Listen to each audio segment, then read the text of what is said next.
Realer than real.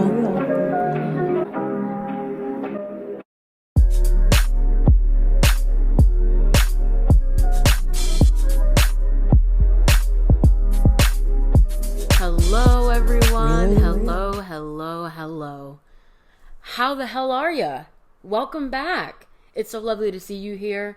I'm looking at you right now, and I can tell that you look amazing. You look lovely. You look scrumdiddlyumptious. Kisses, smooches. Oh, you guys. Welcome back to the best podcast in the world. I cannot confirm my sources, but hold on. I'm getting something now. Yes. Sources are telling me that this is the best podcast in the literal entire world. And you're listening to it. How lucky you are that your mind, your taste. Let me just address the entire audience that I have with me here today. He's, she's, gays, theys, baddies, and daddies. Welcome back to the Realer Than Real podcast with your host and your very comfortable best friend, Shamira. I'll get into that in a second. Sometimes in this world, we keep things real. We can keep things very real, but on this podcast right here, we keep things realer than real. And for the she's, gays, and the baddies watching, what I mean by dressed down is that for those of you who are only listening, you know, my he's, theys, and daddies, I'm dressed down to the max, babe. I just washed my hair. Well, also, I don't know if you can tell, took out my hair, obviously, so you know. If you know, you know, but I spent literally an hour washing it, getting out all the gunk, but I washed my hair, so I literally have on right now a t-shirt towel that I'm using to dry my hair. I have on a hoodie and sweatpants. I threw on some jewelry so I didn't look, so that my comfortableness didn't come off as too much of a shock to you. But I'm telling you right now, I'm very comfortable. But that's what it's all about. That's what the Realer Than Real podcast is all about. It's funny because I was thinking about like why I chose that name for the podcast, The Realer Than Real. And it's just because I've been saying that recently. Like, you know, people at one point were saying like, someone would like point to a trash bag on the ground and they'd be like, oh, that's me. And then that became, mood. And then I feel like very recently it became real. And so I, obviously being the person that just has to take it always one step further, I would say that's realer than real. So that became like a phrase of mine. I don't know if it had any spread, but I started saying that. So then I was thinking about like how I could make that name play into what the podcast is. And I started thinking about, should I like be dressed down all the time? And not that I'm ever like dressed up in the podcast, but I think especially because I'm usually filming it at home.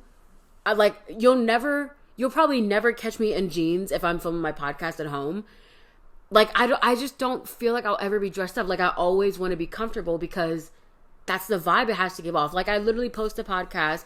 If I'm, you know, on my P's and Q's, I post a podcast 7 p.m. on Thursday nights.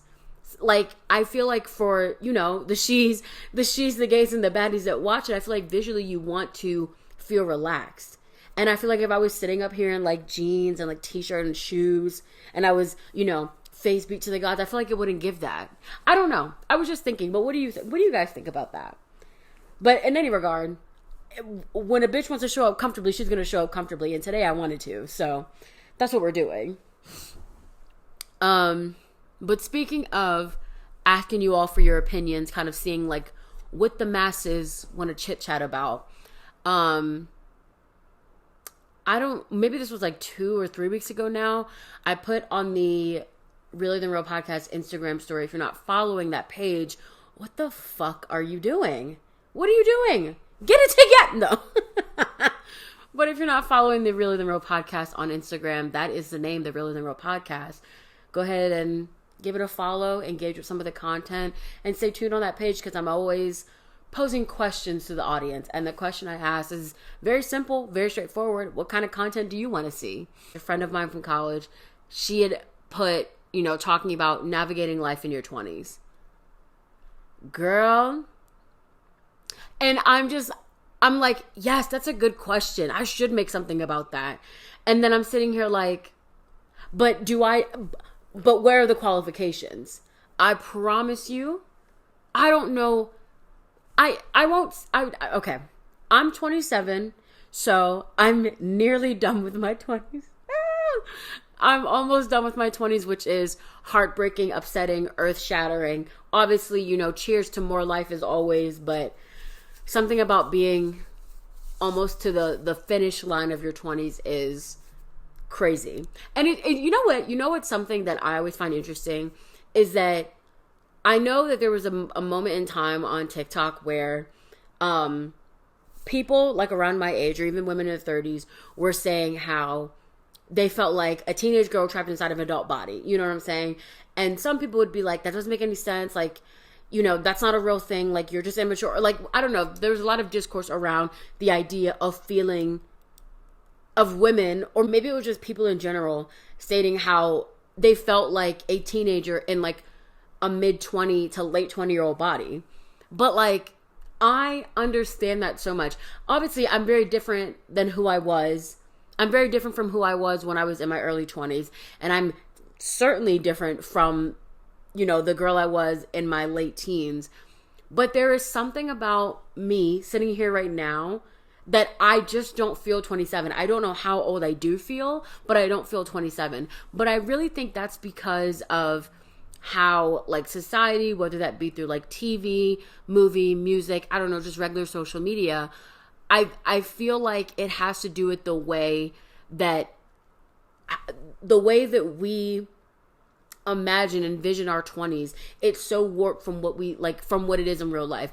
The stuff that we see on TV and in movies and stuff is so different than what the reality is. And I feel like when you watch TV shows, like I want to know, I've never watched Sex and the City, but it is low-key on my list. Because I need like more fun girly pop shows to watch. How old were the women supposed to be in that show? Like, how old were the characters? No, not their real ages. Oh, okay, no, they were in their, they were in their 30s? Okay, mid to late 30s, okay. And now I'm trying to think of like shows that like depicted people in their 20s. I just have a bad lexicon of TV. Like, you would think I'd be someone who's like constantly watching different TV shows, but I feel like I have a bad lexicon, big word, that's probably not using it right though, but I feel like I have a bad mental repertoire of TV shows to pull from. But in any regard, I just feel like the way that shows depict the what it's like to be in your 20s is why we currently as a society maybe have such a weird feeling about being in our 20s, because it doesn't feel real. So that's my first thing, is that, and I say all that to say that I've also heard a lot of people in their 30s say that like the 30s are the new 20s. So, you know, you get in your 20s and you're like, oh, I'm in my 20s, like it's lit, turn up, shake ass, you know, all this stuff. But, and like it is that, it can be that. But I hear a lot of people who are in their 30s say that like your 20 or your 30s are your new 20s. Like your 20s almost feel like your teenage years because you're just figuring things out. And that honestly makes sense to me, because I do still feel like I'm figuring things out. I'm figuring out the adult things. Your actual teenage years, like you're 13 to 19, you're like, how do I explain this? I feel like 13 through 19, you are figuring out kind of certain parts of your social identity, if that makes sense. Like the earliest parts of your social identity. So from 13 to 19, I knew that I pretty much liked every genre of music, and I will maybe not give everything a try, but I can't deny if something is good to me, no matter the genre, I'm going to listen to it. Unapologetically, unabashedly, ? Is that how I use that word? So that was something I figured out. What else? I'm trying to think what else. I've always loved bright colors. Like, I love, like, super bright, not too much neon, but, like, a bitch is never afraid of a yellow, a pink, you know, something bright, something to catch the eye. What else? I mean, my 13 to 19, that's when I, like, really got into, like, my stan, like, culture identity. I wish that could be a whole episode in and of itself, but stan culture, especially when it comes to being a One Direction fan, a Directioner, if you will, that is so foundational to who I am. And you might think I'm being dramatic and you're like, oh, you know, that's just Sham, she's just being dramatic. I promise you I'm not. I'm going to sound crazy when I say this, but being a former Directioner has had such a foundational way in the way that I approach, like, the way I listen to music, other celebrities that I stan, even you guys, and maybe I'll talk about this today, why not? But even it has seeped its way into like how I approach my dating life. And I'm going to talk about that in a second, because I don't want it to sound like I live every day through a Wattpad fan fiction. No, but I'm going to talk about it. But, yeah, I feel like you're 13 through you're 19, you're figuring out like sort of these more foundational parts of who you are. When you get to like your 20s, that's when you really start like kind of fine tuning those things you thought you were going to stand so hard in, So at 16, if you were like, oh, man, I don't know, why does anyone have to work? I just want to travel the world. But actually, that is how I feel nowadays now. I just want to travel the world, man. Fuck the man. Fuck capitalism. But maybe in your 20s, you're like, okay, but I do see the benefit of a job. But also now at this point, it is low-key, fuck the capitalism, fuck the man. I don't want to work. But, the bills got to get paid. There's money to be made, all that stuff. But I feel like your 20s is where you really start to challenge some of the things you thought when you were younger. And it's because in your 20s, the idea is that you're meeting more people and you're meeting people from different walks of life. So in my 20s, I was in college. I went to a school in, I've explained this before, not Southwest Virginia, but Southwest Virginia. I met a whole lot of people from different walks of life. And even my 3 best friends now, like, are not people that I think I would have met in any other walk of life. And obviously we all have similarities, which is why we all get along so well. But there are like still some foundational differences between us. But in your 20s, you're meeting all these different people that like open your perspective to something. Or maybe you meet someone who makes you double down on something and you're like, you know what? I thought I didn't like bitches like this before, but meeting you, I can't fucking stand bitches like you. But yeah, I feel like your 20s is like you're figuring out things. You're also like figuring out things about like being an adult, because in your 20s, you get kicked off your parents' life insurance. You are going to have to you're going to have to attempt to figure out what the fuck you're supposed to do with your credit score. And I'm going to say this right now. Every single credit card company, come to the front, bitch. If I could ball y'all faces up. Oh, I have so many things to say about credit card companies, but I'm going to say this. I'm sick of the games. I'm sick of the, what is that card game called? The 3-card Monte, where you like shuffle around stuff and it's like, oh, which hat do you think has the best way to raise your credit score? I feel like the goalpost is always moving when it comes to raising your credit score. What the fuck is that about? No. Don't hold me back. What the fuck is that about? How is it that for 3 months straight, I'm paying off my credit card in full, credit score is going up, I'm feeling good about myself, I'm feeling like, oh yes, this is opulence, this is being an adult. That 4th month, I pay it in full, and it drops? Are you goddamn motherfucking kidding me? Are you kidding me?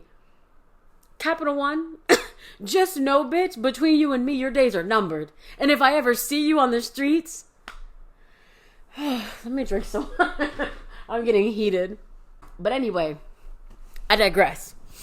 Your 20s is about figuring out things that you do have to kind of continue for the rest of your life. I think your 20s is also about figuring out good habits for yourself, whether that be, a combination of figuring out like what products work on your skin, what is your best, what are going to be the best products for you to shower with so that you feel clean, but also so you feel like you feel good after a shower.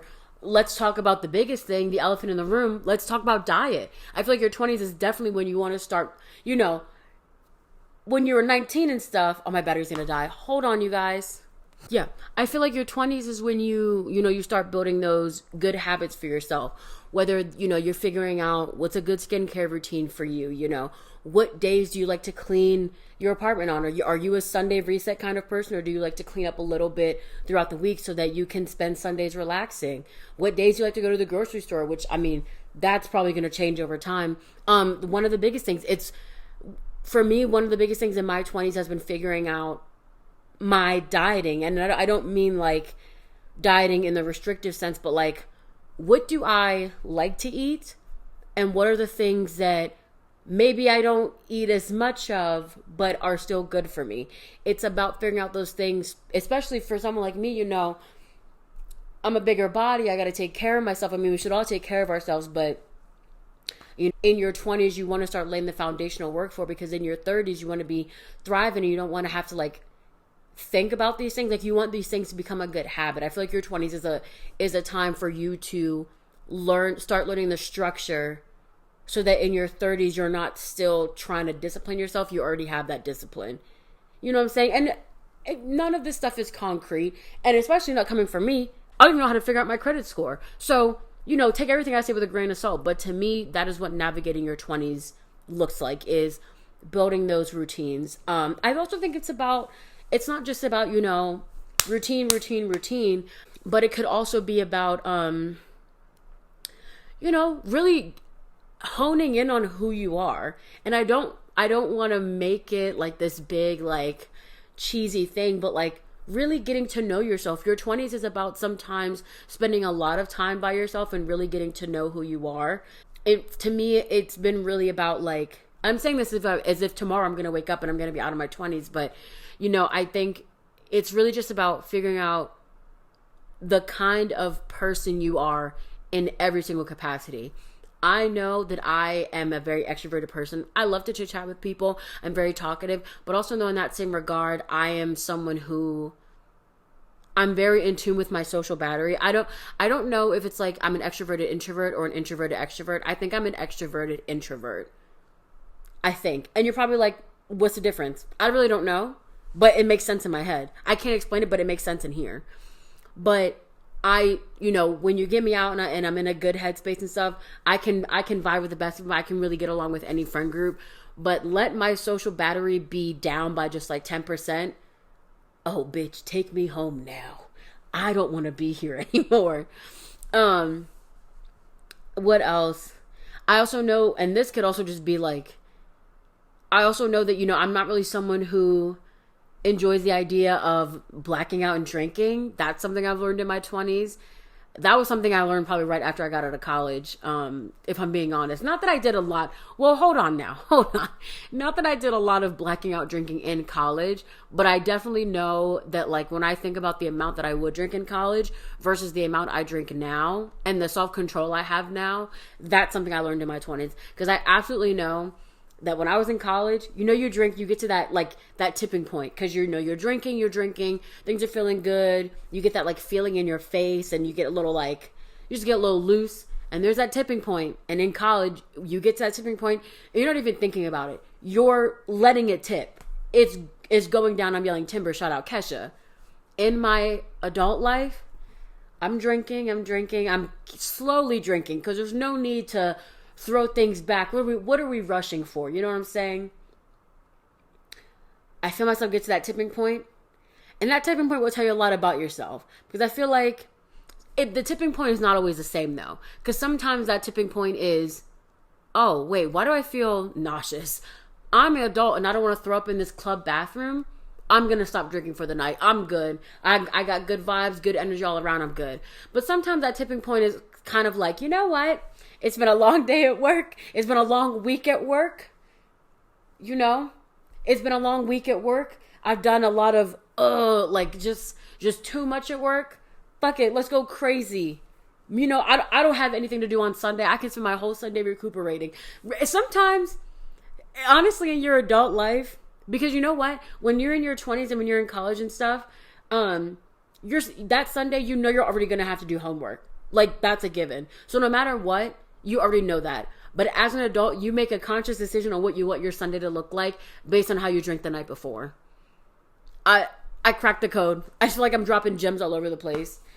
I really like to do like arts and crafts. I don't have a ton of time to do it, honestly, which does make me sad. But like, I have a lot of supplies to do it, so that when I ever do have an extra hour or so and I really want to like commit to doing it, I love to make stuff. I've painted a few canvases in my apartment. I made like a little air dry clay, like a little clay dish for like my jewelry and stuff, and I think it's so cute. And I would love to do more. The next thing I want to make a like an ashtray for my incense, because I think that'd be fun. But yeah, I also like want to get back into thrifting. I've been seeing videos on my TikTok For You page of like these people being like things I thrifted versus how I styled them.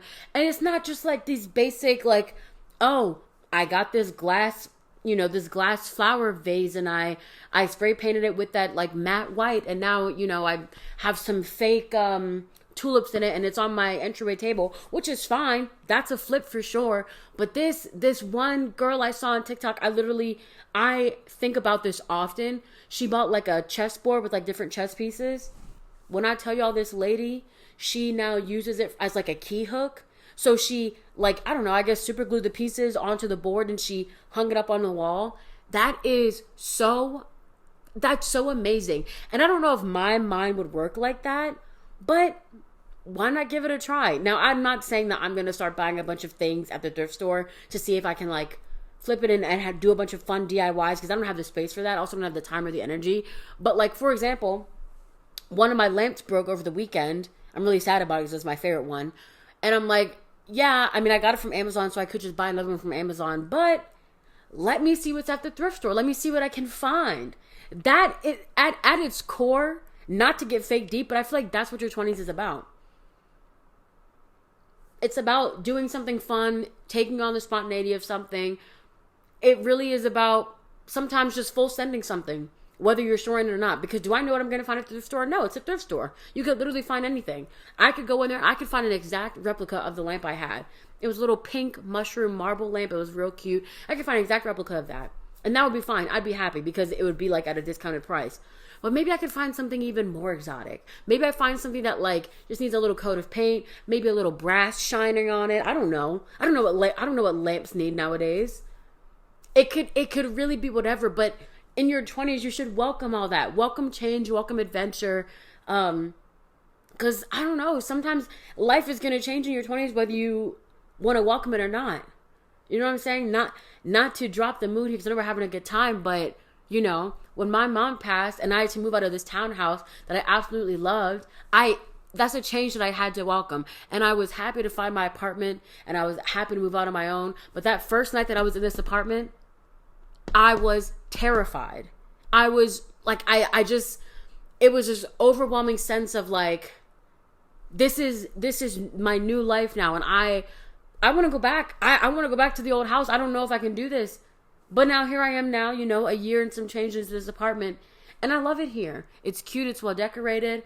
I can have people over whenever I want, but it's also my own space. And sometimes, not going to lie, I do still get a little sad in here because I'm like, so much change had to happen for me to get here. But you have to welcome it all. To quote the Facts of Life theme song, you take the good, you take the bad, you take them both. And there you have being in your 20s. That's not the song, but you know what I'm trying to say. But yeah, I hope I answered that question. But I mean, I honestly feel like as someone who is still in their 20s, it's really hard for me to put a fine point on what it is like to navigate in your 20s because I'm still figuring it out. And I am also not the oracle, I don't have all the answers, but I'm at least going to try. And I want you all to try with me as well. I don't know the exact age range of my audience, but I feel like we're probably all around the same age. Just take things as they come. Take changes as it comes, and you can only prepare for it. But if you can prepare for it if you must. But take change as it comes. Set your routines, and just try your best. That's all you can do is just try your best. Okay?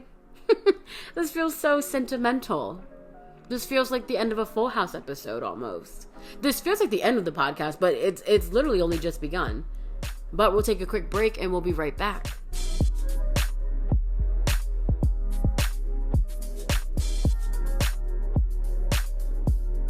All right, you guys, and we are back. End of the first segment, beginning of the second segment. You know what that means, but unfortunately, I came underprepared. I simply don't have a drink of the week right now. I have my water with me, of course, because a bitch gets dehydrated, and you should also be drinking water regardless. Let's all take a quick sip. Get your water right now. We're taking a quick 5-second sip. I'll give you some time. You ready? 5 seconds. Here we go. Starting now.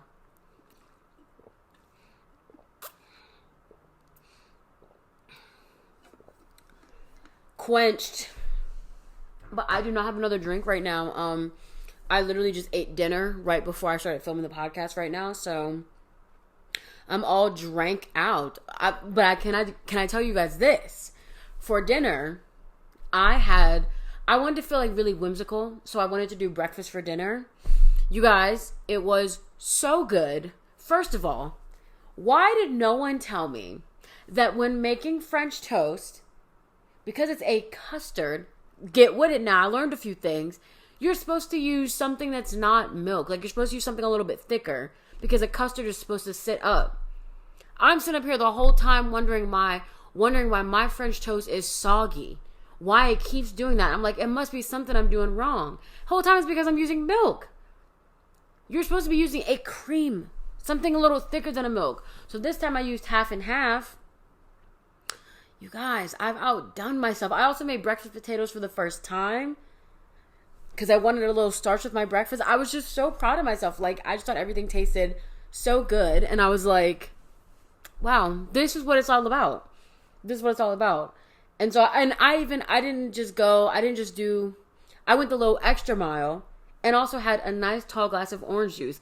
Why is orange juice so like, that's the creme de la creme. Orange juice is the elite. If you have another breakfast juice option, I'm sorry. I fear you may be incorrect with your choice. I know people out there will say apple juice. Apple juice is not a breakfast juice, babe. It's really not. Like, yeah, you can have it with breakfast, but you can also have it like whenever. Orange juice is specifically made for breakfast. There's something about that, like that tanginess of orange juice that just complements any and all breakfast foods. I don't make the rules. So I had that for dinner. It was really good. And now for my sweet treat of the night. Not so much a drink of the week, but I do have this High Chew Plus Fruit red apple and strawberry. I think it has fruit pieces in it. I think I've talked about on here before how much I love High Chews. So, and I just love candy with fruit pieces. Oh, that's so good. Oh, I'm sorry, y'all. I'm sorry if this is like sounding awkward. But oh my gosh, this was so good. It's like making my mouth water. This is delicious.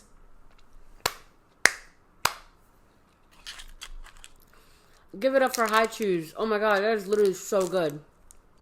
Red apple and strawberry. A combination I would have never thought to try, but that was everything I needed. Wow.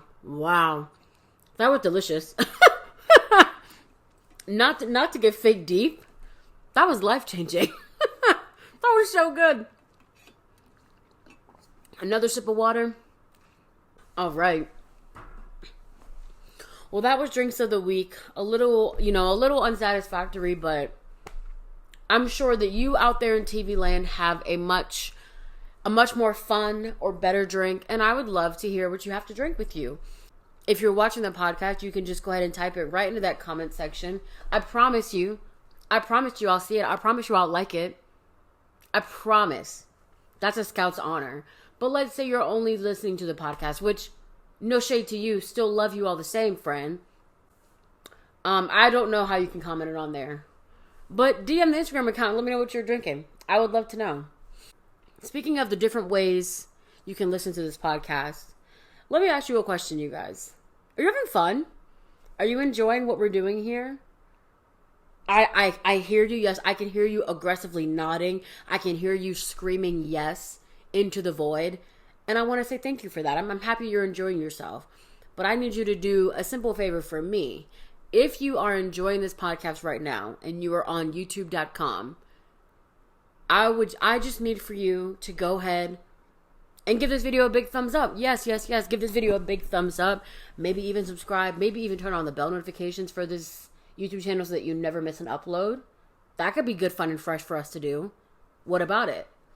But basically, by you doing that, you're communicating with YouTube that you really like this podcast and you think other people should really catch the vibe as well. If you are listening to this podcast on Spotify or Apple Music, not to worry, my friend. Just go ahead and give this podcast a good old 5-star rating. That is 1, 2, 3, 4, 5 out of 5 stars. Letting the CEOs of Apple Podcasts and Spotify You're letting them know, oh, this bitch, she's got it. I can't define it, but she has it, and I think you should share her with the world. If everyone does that, I'll give you each a smooch right on the hand. Like a prince would do to a fair maiden, if you will. A little enchanté. I don't know what I'm talking about, but go ahead and do those things if you're fucking with the podcast. And if you do, I love you very much. Thank you so much for supporting. So last week we started talking about jobs that I've had in the past. And it was really fun to start talking about them and unloading that trauma. So I would like to continue. So we talked about how my first job was Chipotle. And then after that, I worked a food service job my sophomore year of college. That was a really rough time for me, my sophomore year of college. That was the year that my mom got diagnosed with cancer. I don't know, I just feel like, I mean, in addition to, like, the weight of that happening, I just, like, was not doing well in school. I think it's because I was prioritizing, like I said in the last episode, I was prioritizing that server job. You know, I was making a lot of money, and so I really was putting my serverness before my studentness, before my academics. It was really bad. So I decided I had to get a job on campus. And my junior year of college, when did I join her on the paper? Yeah, my junior year of college, my best friend, she started working on the school newspaper. She worked for the, oh man, not I'm forgetting the page. I think it was like the pop culture page. I forget the page that it first was. And so I decided to work with her. That was also the year that I became an RA. Yes, I was a narc. No, I was not a narc. I was quite the chill RA. Not to say too much, not too much on that, but I was popular. No, that makes it sound like I was popular for something else. I was just super relaxed, right? I held people accountable, but I was super relaxed. That had a different tone to it. I would like that stricken from the record. Immediately. No, working on the school newspaper was really fun. It like gave me that creative outlet. It was just such a good time. I don't know, like it was just really, really cool to like write these articles. Like, you know, we'd come up with the article ideas, we'd come up with how we were going to do them, and then we'd write them, get them proofread, and then to see them in the paper, like to see your name in print is like, whoa. I don't know, it's weird because it's like I wrote the paper, I literally typed my byline into the newspaper, but like the first few times I saw it, I was like, wow, like and I really think it's just like the idea of something living in like that. The papers, you can find them online. Like it's something about something I wrote still like existing. Like obviously I wrote some of the articles and I don't think I have any of the physical papers anymore, which is unfortunate, but like I've seen the articles, I've seen the papers, I've literally held the paper in my hand. But it's something about looking up an article that I wrote in college, typing it like on Google, like trying to give an article that I've written before. I wrote one about Brother Nature once, about how people were trying to cancel him. So like typing in probably like Brother Nature being canceled, I don't know, Shamira James, I don't know, something like that. But being able to like search something that you've created and it be there is crazy. Like sometimes just for fun, y'all gonna think I'm like self-centered, but sometimes I just like search up like my name and like my most popular video on YouTube and just to see the search result, and I'm like, wow, like that is me. I am her. Like, I don't know. It's just really weird. But working on the school newspaper was really fun. Definitely kind of tapped into that creative side. But what I learned from working on the newspaper, because I kind of thought that was maybe what I wanted to do when I graduated college. You know, I was a comms major, an English minor, and I was working on the school newspaper. So, like, all avenues kind of pointed towards, like, she was probably going to write after school. But I'm a terrible writer. No, I'm not a terrible writer. It's just that, like, I write how I speak. And, well, you've listened to this podcast before, so you tell me how you think I sound. But no, I just, like, wasn't super interested in writing. I enjoyed it, but it, like, wasn't my, like, super, super passion. But because my friend was in charge of the paper, which I had the qualifications for, let's not lie, but because my friend was in charge of the paper, she created a position for me. And I was my school newspaper's first ever creative, hold on now, director, bitch. Ah! The title creative director gags me real bad. Yeah, creative director. I worked with another student who was on the paper who was also like a really good friend. We worked on the t-shirts that we got. I don't know if I have any of the t-shirts from the school newspaper. Oh, I hate that for me. I really hate that. Cause I'm looking at my drawers right now. I don't remember the last time I've seen one of those shirts. That's upsetting. That's actually really sad. That's depressing. But yeah, we did that. I built up the social media. I think that was where I really got my passion for like connecting with people on social media behind a brand, but still people knowing it was me because people knew it was me. My school is a very small school, so people were familiar with you, and people knew that me and my friend, we loved being on the school newspaper. We talked about it as if it was a child that we created. Like, I loved working on the paper. It was so much fun, and it helped me connect with so many people. That was like really like my early foundations of what it was like to network in situations, because obviously it's a small school, everyone knows each other, but like going up to an athlete who I probably like wouldn't talk to unless I was drunk at a party and being like, hey, we want to interview you for this like person of interest for the paper. Babe, that's connections. I'm networking. I don't know. I really did like the school newspaper. That might be one of my favorite jobs that I've had. But I mean, really close behind it was being an RA. I loved being an RA. I was mostly with the freshman dorms. Okay, I have a serious question. Do you think that the south side of all campus is all like the same type of dorm? Because at my school, south side, for those of you who know, all my Roanoke people, south side of campus. I mean, we have Crawford, Bartlett, Smith, Marion, and there's what I'm forgetting. But like very like south, like the vibes of the south side of Roanoke College campus that vibe is not going to live somewhere else. That vibe is only on the south side. And now the school that I'm working at, the university I'm working at, the south side of campus, it's not quite as south sidey as my time in college, but it has like that. Is the south side of campus just like mainly always freshmen on every campus? I wonder now. But I love being an RA. I thought it was funny enough, you guys, let me tell you this story. My sophomore year not only was full of just a lot of emotions, it was full of a lot of degeneracy. I think that was the year I started going out more. I was drinking, whether I was appropriate age or not is no one's concern, but I was drinking a lot more. And I remember, y'all, this is actually high-key so embarrassing, but it's kind of a funny story. So one night, me and one of my friends, my best friend, the newspaper friend, her name is Emma. I don't know why I'm not saying her name. Her name is Emma. We were going to this party. I'm trying to think of we were going to a party from a sports team, and they only had kegs. I think this party was like a last minute decision. And the reason I'm saying that is because typically before going out, you would pregame, but maybe because it was a last minute decision, we just decided to show up. So we go to this party and they only had kegs.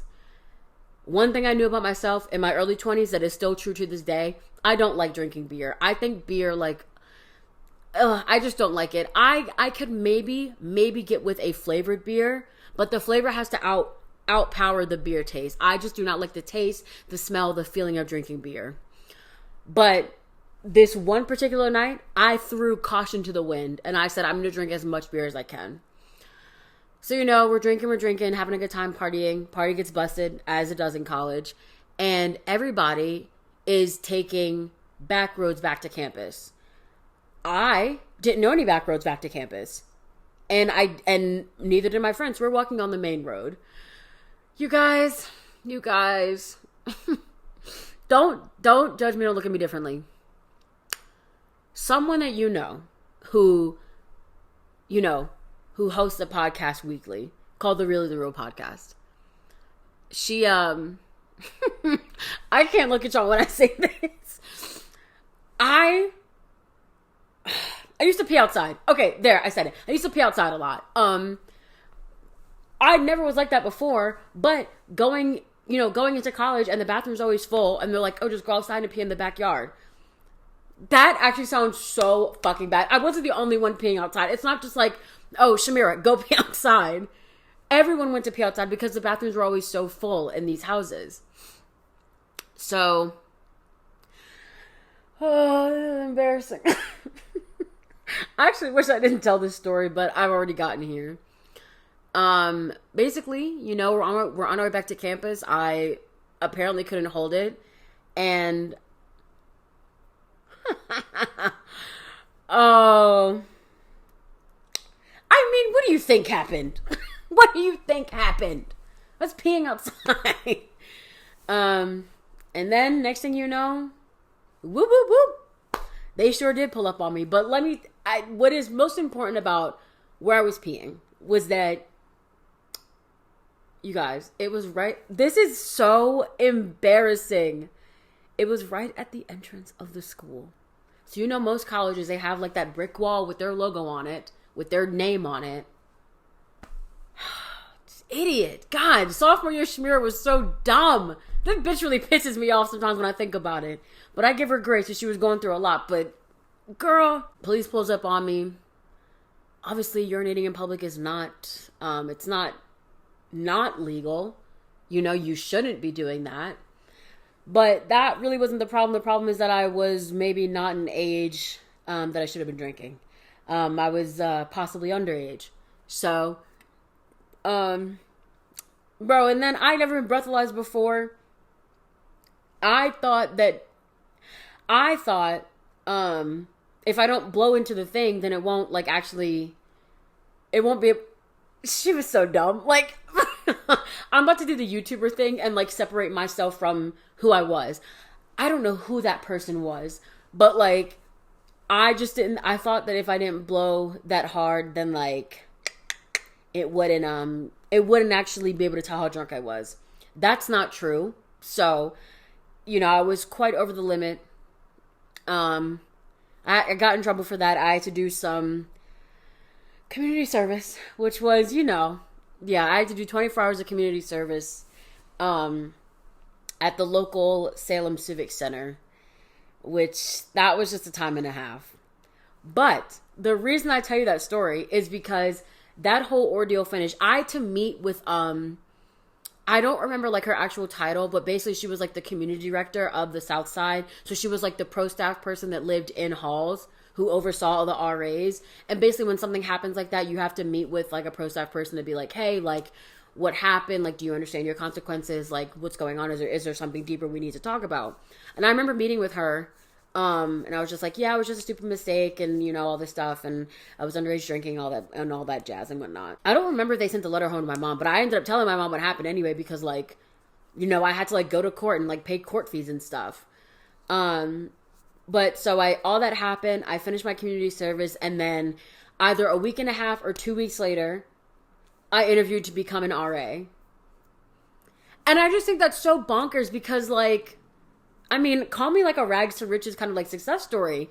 I literally, 2 weeks ago, I was doing community service for doing this thing that I should not have been doing. And then here I am becoming, an RA who's supposed to be a person who leads by example and helps people acclimate in college and whatnot. So I just thought, I always think that's so, that story just always, it cracks me up, honestly.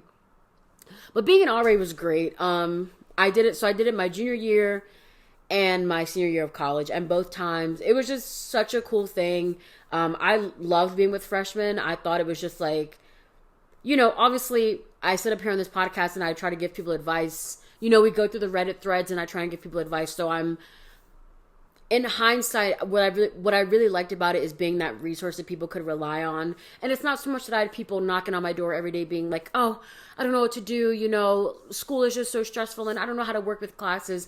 I dealt with that like very minimally, but in general, I think it was just about like creating a comfortable space for people to come for school, you know, like going to college for your first time is so nerve-wracking, and regardless of like where you end up in your social circle, that first month or few months or even that first year can be so culture shocking for some people. And so I really enjoyed in that aspect being that person that like checked in on their residents. You know, I had like an open door. People would come into my room all the time. I really liked being that person that made other people feel comfortable. I liked being that person that made sure that people knew information and things like that. I only had one, like, I feel like every RA has one traumatic RA story. I won't share that here because it's not so much my story to tell, but, you know, I've seen some things. I've definitely dealt with some things as an RA, but I've also, you know, I've made some really good friends.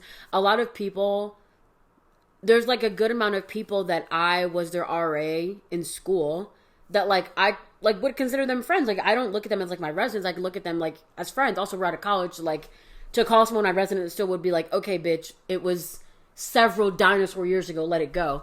But you know what I'm saying? Like, I don't know. You just make connections with people that kind of last. And you can make those connections, you know, whether you're in sports or, you know, Greek life, or maybe you have a class with someone you just really click. But I don't know. Being an RA was like, it was one of those jobs that I think actually fulfilled a purpose in me. Not to get like weird and emotional, but like it did, you know. So that was really nice. And then my first job out of college. What was my first job out of college? Oh, the camp counselor job. Do we have time? We have time to talk about this one. Oh, being a camp counselor. It was fun. I mean, I honestly think what I do now, I always, maybe not this exact position, but maybe just the housing and res life pipeline, the housing and res life and the camp counselor, like, correlation is so similar that I'm always joking with my coworkers that I'm like, we should all just start our own, like, year-round sleepaway camp. I don't know what that looks like. I mean, that does kind of sound like boarding school, but yeah. But I liked being a camp counselor. It was really fun. I was so tan. I was in the sun every day because it literally was my job. Being a camp counselor was so much fun, though. I liked a lot of the people that I worked. Well, I beefed with one bitch there. Ooh, you guys! I have a story for y'all, but let me talk about some of the good stuff first. Working with kids was interesting. I thought that being a camp counselor would be very similar to being an RA. But the thing about being an RA is that you are in some ways closer to the age of students that you're living with versus the campers.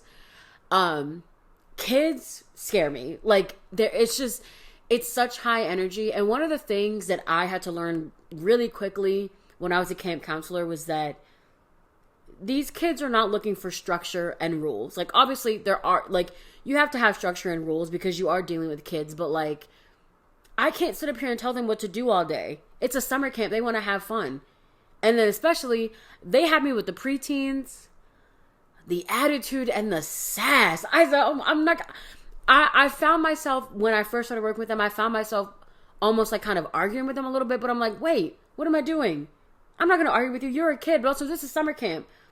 You're paying to be here, and I get paid to be here. So what you went out of this experience is going to be different than what I went out of it. So let me just, I had to sit all them down. I think I sat them all down one day and I was like, you know what? Let's just be open and honest with each other, right?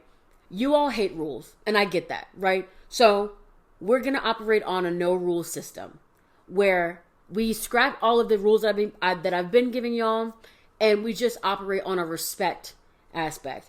And I'm telling y'all, from that moment on, it was easy peasy.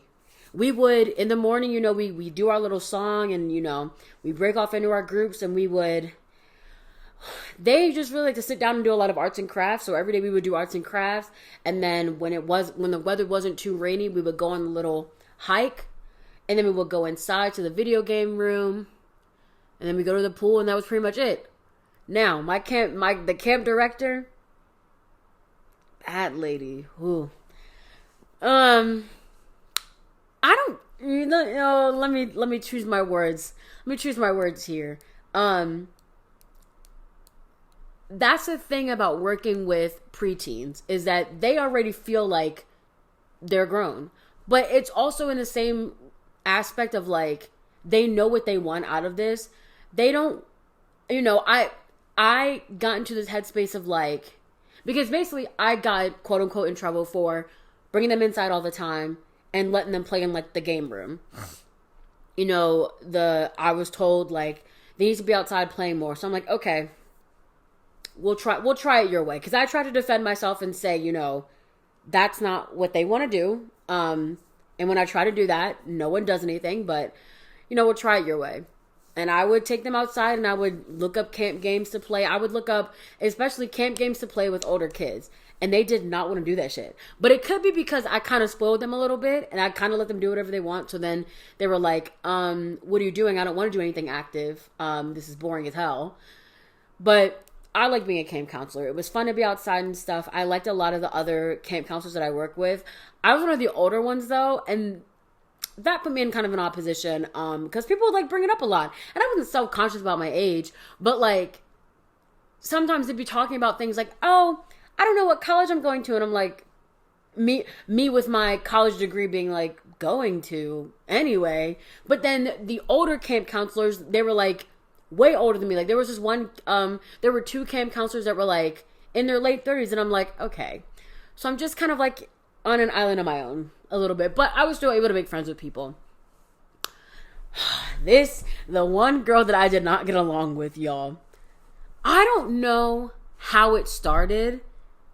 I think it was because maybe the year before, or maybe the year before that, she had the same group that I had, right? She was in charge of the preteen kind of group. And let's say that this whole thing started because she thought that I wasn't doing a good job dealing with the kids. Now, let me tell y'all this. Not to be the person that always makes excuses, but let me lay y'all down the facts, right? When this group started, so when I was assigned the group, they said, you have to create field trips for them to go on. I submitted a proposal for 2 field trips. They both got shot down. So I said, okay. The year goes on. The parents started asking the camp directors, hey, my kids haven't gone on any trips. I'm paying y'all to take them on a trip. I'm paying y'all to do something with them. So we're gonna need some help. The week that they went on trips was the week that I got put with another group. And I felt like it was a vendetta put against me. Somebody was praying on my downfall, but it's fine. I don't care. It's fine. Clearly I do care, but it's fine. I don't care. But I think what really catapulted this is that some of the camp counselors, they all went out to get like drinks or something after work. I don't know. Or like, no, maybe they went out to get dinner or something after work. And the grapevine told me, because one thing about me, somebody's going to tell me what you said about me. It's going to get back to me eventually. I'm not trying to sound cocky or anything like that. If you say something about me, somebody's going to tell me. Let me not say it all the time, but in most cases, it's going to get back to me. So the next day after lunch or the next day after dinner, a few different people are coming up to me, but it was one girl in particular. She was like, yeah, she said that you don't do your job and she just can't stand you. And she thinks that you're around here just like playing around and just flirting in guys' faces. Well, hold on now. 2 out of 3. You only get 2 out of 3. I was like, oh, so it's like that. Because one thing about me, I don't want to call them trust issues, but like, I pick up on really small things and I will fixate on them and think that you don't like me. And that might not be true. You might be having a bad day and I might think it's directed at me. That is my own cross to bear, is that sometimes I will fixate on things and make an issue about me. But when it's confirmed, then I can't put into words how almost vindicated I feel, because now I'm like, oh, so I was right and you don't like me. And then I can start preparing for war. And you might be thinking like, Shamira, it's not that serious. Oh, but it is. Oh, but it actually is. So I think I had created a program or something for my group to do. And we were having a meeting after camp. I think we had like bi-weekly meetings. And it was my turn to speak. And I said, yeah, my group is doing X, Y, and Z. And I would really appreciate if everyone helped me. And I remember I said this. This is the problem, is that I clearly look for trouble. Because I remember I said something like, oh, I would be really appreciative if everyone like came and participated in this thing that I'm doing with the group, because I know that there's rumors going around the camp that I don't do my job, and so I just want to show everyone that I actually do my job. And I remember taking the air out of the room. We weren't in a room, we were at the pavilion of the camp. I took the air out of the pavilion. And afterwards, the meeting was done, and I had everyone come up to me being like, oh, I can't believe you. I literally felt like the one, like the Kevin Hart bit from the stand-up. I was gassed. I was gassed because everyone thought I was right. Not that you should do things just because people think you're right. You should do things if you actually want to do them. But I don't know. I didn't appreciate that bitch talking to me. Like, the thing is, and I think what I especially didn't like about this girl is that she came off so big and bad being like, because she was in leadership. And her whole thing was like, yeah, like, I'll talk to anyone. Like, I'll put anybody in their place because at the end of the day, this is a job. Like, this is not... one of the things she would always say is like, this is camp. This is camp for the kids, but this is a job for y'all. But here you are acting just like the kids. Spreading rumors, being childish. Running off with the gums. Flapping them gums, bitch, was good. I was heated, so I said that. And I'm almost sure the camp director talked to me the next day about it and was like, yeah, I just want to know, like, maybe what's going on. Like, it felt like your comments were a little targeted. They were. There's very few times when I've been able to stand up for myself in workplace situations, but that was one time. Because I feel like you tried it, and you tried it behind my back. I think that's really the thing that got me. It's like, you tried it behind my back, but now I'm going to try you publicly. How about that? How about them apples? It really is the flirting in guys' faces. But because you know what? And, to quote Ariana Grande, yes, and, say that shit with your chest. And you put a bunch of attractive people in one place, what do you expect to happen? At the nothing happened. I want to make that very clear. Nothing happened, but like, what's the problem? What's the problem? Oh, flirting. Get over yourself. Get a grip. Do you think someone like me, I can't help it that I get a little giggly when I'm around, when I'm around certain people. But despite that, I like being a camp counselor. I actually still follow a lot of counselors on social media, which in my eyes is like keeping up with people. I have this conversation with my mom all the time because we'd be talking about like people I was friends with in like middle school. And she's like, oh, do you still talk to them? And I'm like, I follow them on Instagram. And she's like, that's not talking. But I don't know. I kind of feel like it is. I kind of like, it might not be talking, but okay. Following someone on social media is one thing. But like if I'm interacting with your post on Instagram, I kind of feel like that's us talking still. Am I crazy? Is that a reach, Your Honor? I kind of feel like that counts. I don't know. You let me know. But I really like being a camp counselor. It was really fun.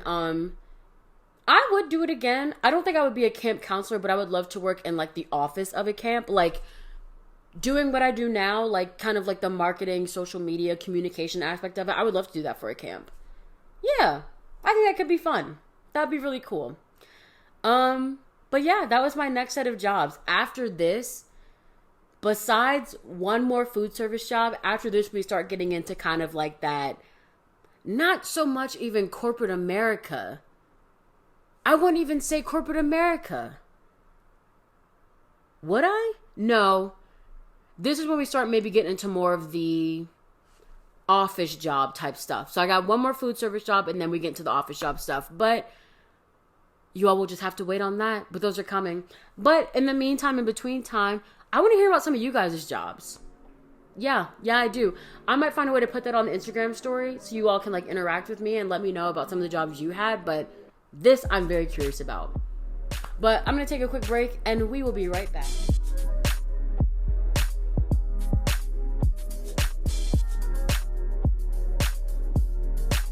right, you guys, welcome back. So for this last segment, I kind of came up with this idea of, because this podcast is so casual, chill, from what people tell me. People say it feels very conversational. People say they like it because it feels like they're sitting in a room with me, just like hanging out.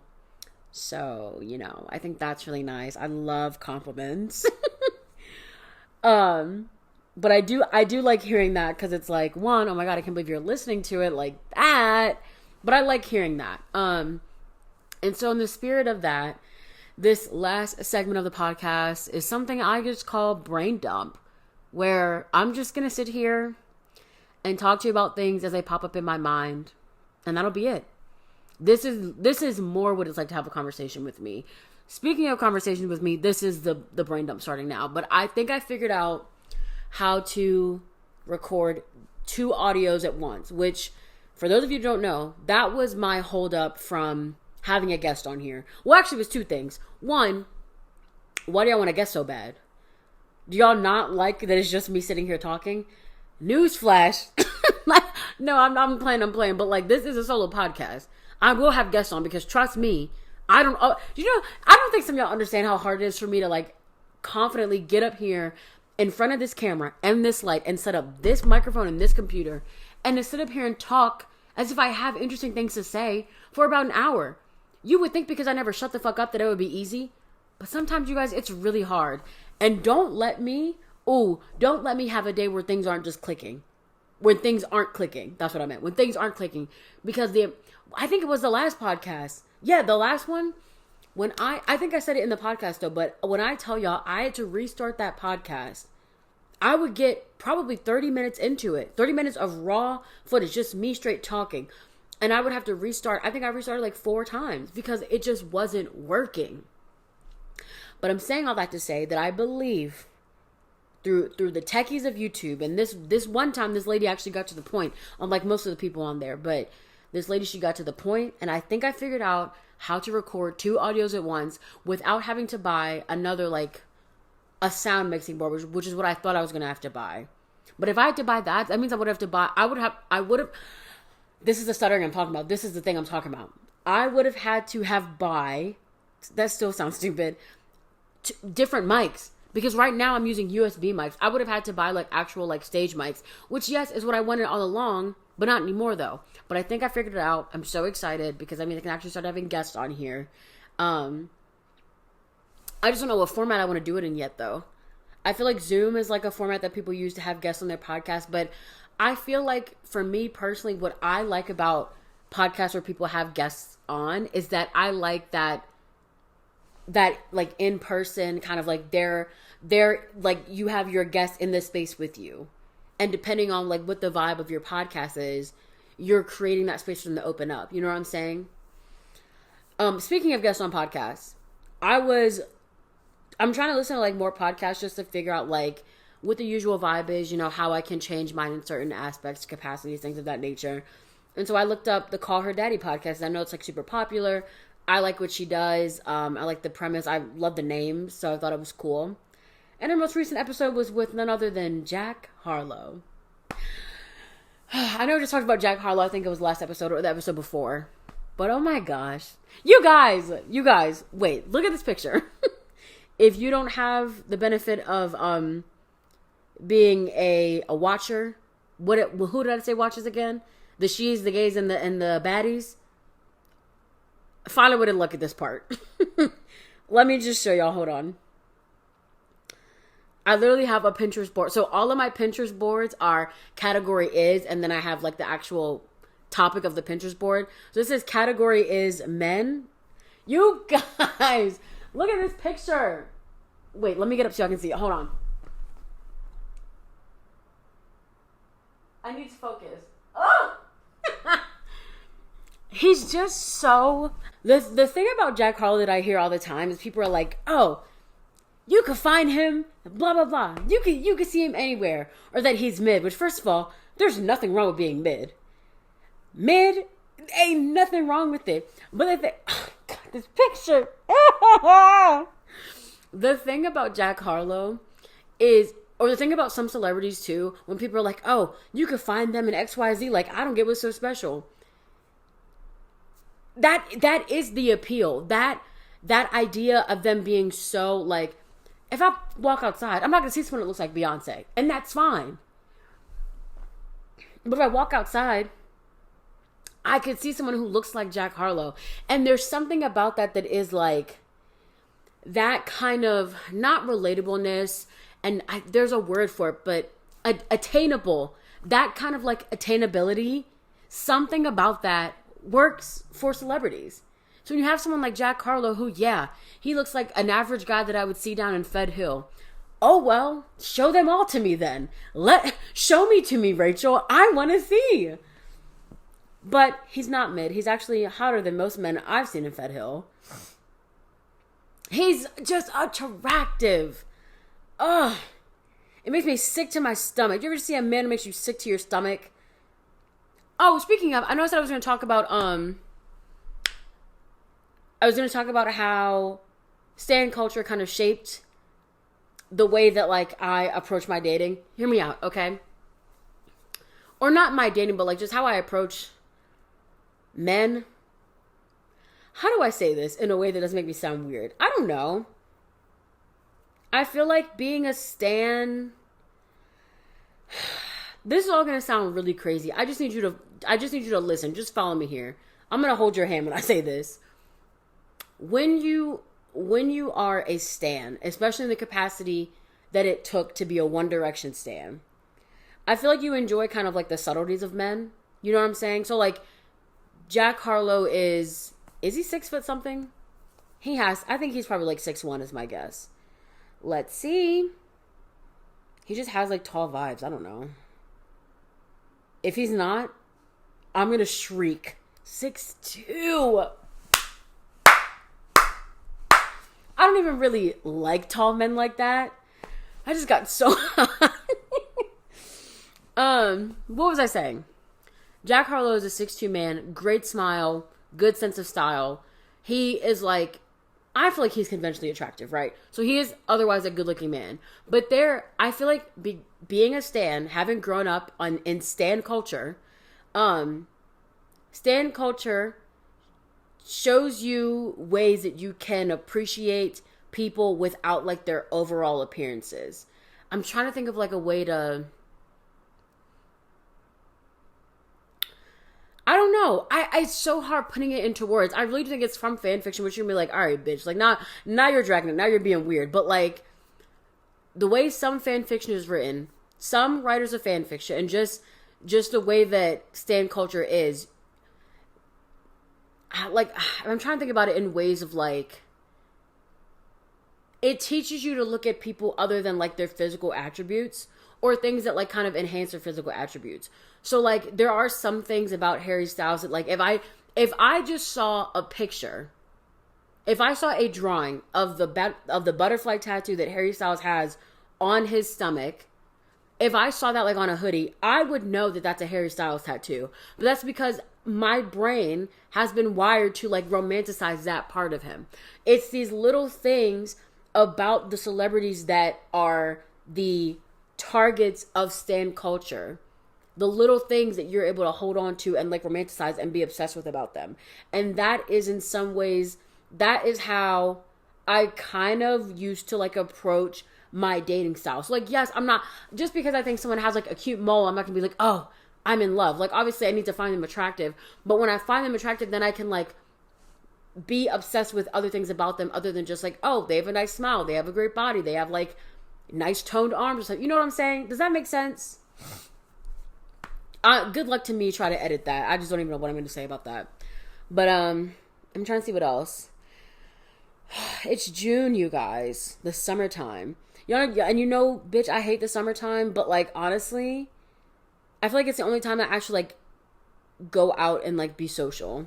Like that, something about the summertime, I think regardless of what age I am, it will always give like, there's such a possibility I want to do all these fun things. I just don't know what I'm going to do this summer though. I'm about to take like a week off of work just cause my job has like a use it or lose it kind of approach when it comes to PTO. So I need to like use some of my time so I don't lose anything. So I'm taking like a whole week off, and I kind of like know what I'm going to be doing. Like I know I want to go to the beach one day. I want to go to the aquarium because the aquarium does half price Fridays. So I think that'll be fun. What else? Maybe I might do that thrifting thing. Oh, I could spend the day doing arts and crafts. Because my thing is like, especially after the week I'm about to have at work, that week of like, to use a few of those days to rest would be nice. But then I also know I'm that kind of person who like, I'm like, oh yeah, I'm going to do nothing all day. But then I'm like, I physically cannot sit here and do nothing all day. Even when, and my boyfriend, he doesn't get like mad at me when I do this, but he's like, you're so weird, I don't understand this. Like, if I have like a day off of work and I'm like, oh yeah, I'm not going to do anything, he'll text me and like, I won't text him for 30 minutes and I'll be like, oh yeah, I just dusted off the top of the fridge and then rearranged the top of the cabinets. Like, I'm so incapable of just sitting down doing nothing. So even though if I were to use that week to even just take one day of rest, I know that I'd be in here deep cleaning something, reorganizing something, and it's bad. Like, I need to stop, but I just don't know what part of my brain it is that just does not let me actually sit down and do nothing. I don't like to not do nothing. And like, the apartment will be clean. Like, it'll to the regular schmegular Joe on the street, if you walk in my apartment, for the most part, it's clean. But I know if I just have a day in here, I'll find something to clean. The other day, I was like, I couldn't focus because I just felt like there was so much dust around. Bitch, I moved my bed over and vacuumed under it because there's so much dust. That's one of the things that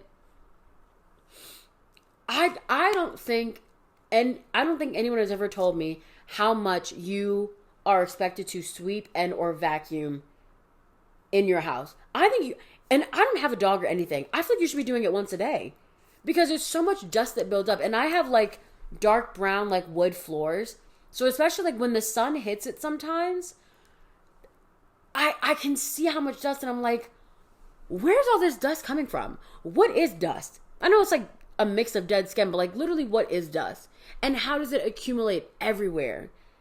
And then especially in the places that don't have high foot traffic, like, I'm trying to think. Like, right here, in between my TV and the coffee table, is an area that, like, doesn't get a lot of foot traffic. There's no space right there. The amount of dust under the bed, it's just too much. It's just too much. I'm really trying to think if there's, like, anything else to gab about, you guys. One of the things, I don't know if I'm going to do another no-spend month, but where does the money go? Like, not to get fake deep in the last wee minutes of this podcast, but like, sometimes I'm like, okay, I pay my bills, and then what else happened to all my money?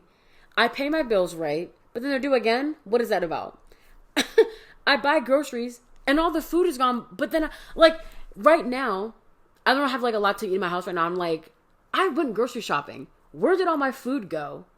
But I'm like, okay, yeah, obviously I must have eaten it, but like, I don't feel like I've eaten 3-course meals every day. So where the fuck is all my food going? Like, what's going on? The money, like, I don't think money is real for the simple fact that, like, I can't keep up with it. And I'm not saying that to be like, I have so much I can't keep up with it. But, like, I'm spending the money, but the things I'm spending the money on are gone so quickly. Where's my food at? Like, what? I don't have shit in my fridge right now. What's going on? I'm just so sick of it, but I don't know. I'm really trying to get back into budgeting. I have like a little budgeting sheet I made on Excel. I made it by myself. Shout out Excel. Shout out finally learning that you can like put in different formulas and functions in Excel. I feel like I learned that very late in the game. I think I learned that in like 2022 because I was working at this one job, and I'll talk about it, but the woman I was working with, she had taught me how to put in like this formula into Excel. So I just had to type in the numbers, and it would like give me this measurement that I was looking for. And I was like, you can use Excel as like a little calculator, bitch. I was gagged. So I have a little budgeting sheet then. But that's the thing. Actually, going back to like the week off, I'm sitting here like, what am I going to do? It's not even just about like not knowing what I want to do. It's about the cost of stuff, because Yeah, like I could say, oh yeah, I want to go to this museum and I want to do this that day and I want to go shopping this day and I want to do this that day. I want to go to a spa. Where is the money coming from? This is my thing though, right? If I was president, like you literally couldn't tell me anything. Well, let me not. This isn't a political podcast. I was about to say a political opinion, but I'm gonna leave that where it is. But if I was president, I'd literally just say print more money. And people be like, but we can't print more money. Literally, why not? We are the humans. We make the rules.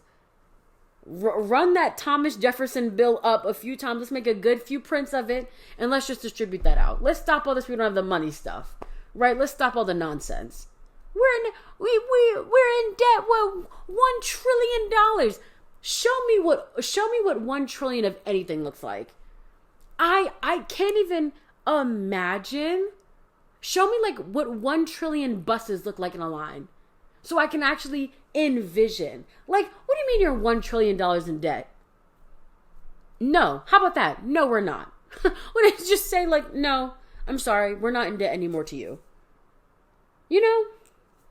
I'm just so sick of it all. Money is just, it is not real to me. Like, it is real because obviously I needed to barter for goods and services.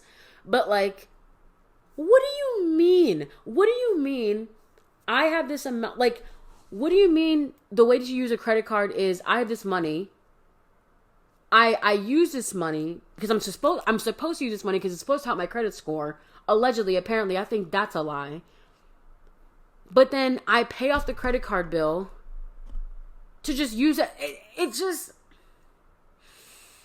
I can't go to bed right now thinking about all of the sick and twisted ways that credit cards and credit scores and FICO scores have really fucked up this country.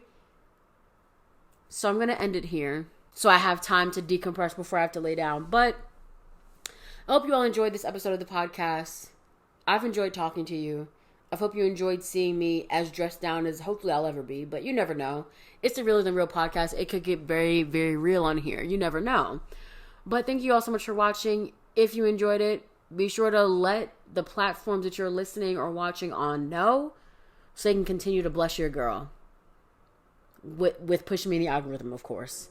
But thank you all so much for listening, and I'll see you very soon. Be safe out there and know that you are loved and appreciated and cared for. Hugs and kisses. Bye.